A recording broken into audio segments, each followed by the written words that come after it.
ಮನವಿ ಕೊಡಕ್ ಬಂದಿದ್ವಿ. ಗಾಡಿ ಬಂತು ಸೈಡಿಗೆ.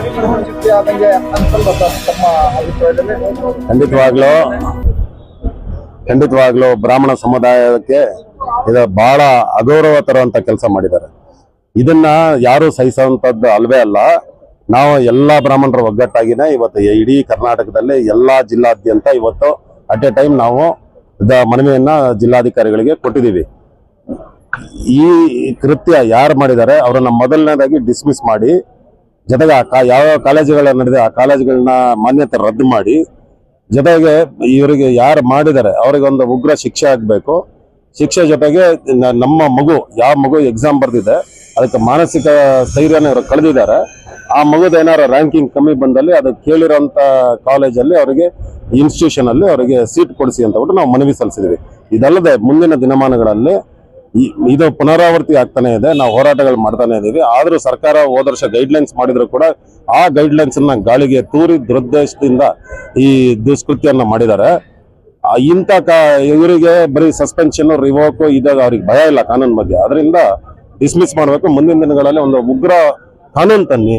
ಯಾರೇ ಆಗಲಿ ನಮ್ಮ ಬ್ರಾಹ್ಮಣರ ಶಿಕೆ, ಜನಿವಾರ, ನಮ್ಮ ಹಣೆಬೊಟ್ಟು, ಮೂಗುತಿ, ತಾಳಿ ಯಾವುದ್ರ ಬಗ್ಗೆನೂ ಯಾರೂ ಕೂಡ ಕೈ ಹಾಕೋಗಿಲ್ಲ.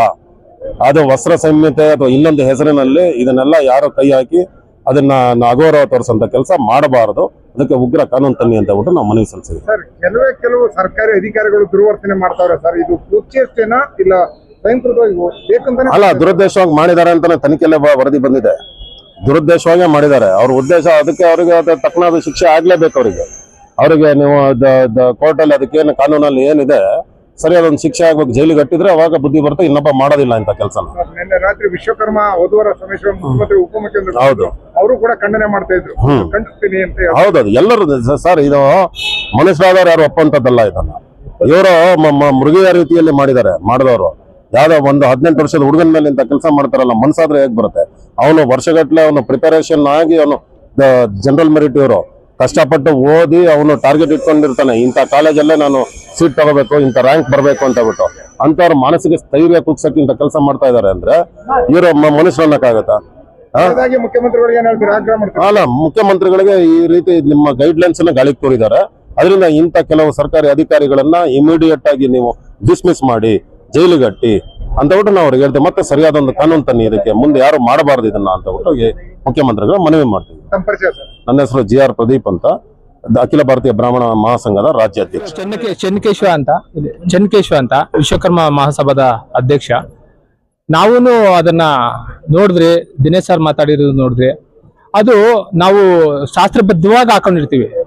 ಅದು ಎಲ್ಲಿ ರೋಡಲ್ಲಿ ತೆಗಿ ಅಂತ ಅಂದ್ರೆ ಒಂದು ಇದರಲ್ಲಿ ತೆಗಿ ಅಂತ ಹೇಳಿದ್ರೆ ನಾವು ಶಾಸ್ತ್ರಬದ್ಧವಾಗಿ ಹಾಕೊಂಡಿರೋದನ್ನ ನಾವು ಅಲ್ಲಿ ತೆಗಿಯಕ್ಕಾಗುತ್ತಾ? ಇವರು ಏನ್ ಮಾಡ್ತಾ ಇದೆ, ಸರ್ಕಾರ ಏನ್ ಮಾಡ್ತಾ ಇದೆ?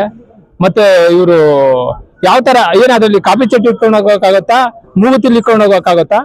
ಏನಕ್ಕೆ ಇವ್ರು ಹಿಂಗ್ ಮಾಡ್ತಾ ಇದಾರೆ? ಆ CET ಬರೆಯುವಾಗ ಅದರಿಂದ ಏನ್ ತೊಂದರೆ ಆಗ್ತಾ ಇದೆ ಹುಡುಗರಿಗೆ? ಅವರು ಏನ್ ಮಾಡಕ್ಕೆ ಇದ್ ಮಾಡಿದ್ದಾರೆ? ನಾನು ಒಬ್ಬ ವಿಶ್ವಕರ್ಮ ಆಗಿ ನಾನು ಜನಿವಾರ ಧರಿಸಿದ್ದೀನಿ. ಬಟ್ ಆ ಜನಿವಾರ ಧರಿಸೋದಕ್ಕೆ ನಾವು ಉಪನಯನ ಮಾಡಿಕೊಂಡು ಇದು ಮಾಡಿ ನಾವು ಹಾಕೋಣೋದನ್ನ ಎಲ್ಲಂದ್ರೆ ಅಲ್ಲಿ ತೆಗಿಯಕ್ಕೆ ನಮ್ಗೆ ಅದು ಹಕ್ಕಿಲ್ಲ. ಅವರು ಅಧಿಕಾರಿಗಳಿಗೆ ತಕ್ಕ ಶಿಕ್ಷೆ ಆಗ್ಬೇಕು. ದಿನೇಶ್ ಸರ್ ಹೇಳಿದ್ದಾರೆ, ಎಲ್ಲಾರು ಹೇಳಿದ್ದಾರೆ. ಇದಕ್ಕೆ ನಾವು ಖಂಡಿಸ್ತೀವಿ. ನಾನು ಕರ್ನಾಟಕ ವಿಶ್ವಕರ್ಮ ಮಹಾಸಭಾದ ಅಧ್ಯಕ್ಷ ಚೆನ್ನಕೇಶ್ವ ಅಂತ. ನಾನು ಖಂಡಿಸ್ತೀವಿ. ನಾವು ಹೋರಾಟಕ್ಕೆ ನಾವು ಬೆಂಬಲ ಕೊಡ್ತೀವಿ. ಇವ್ರಿಗೆ ನಾವೆಲ್ಲರೂ ಸಹಕಾರ ಮಾಡ್ತೀವಿ.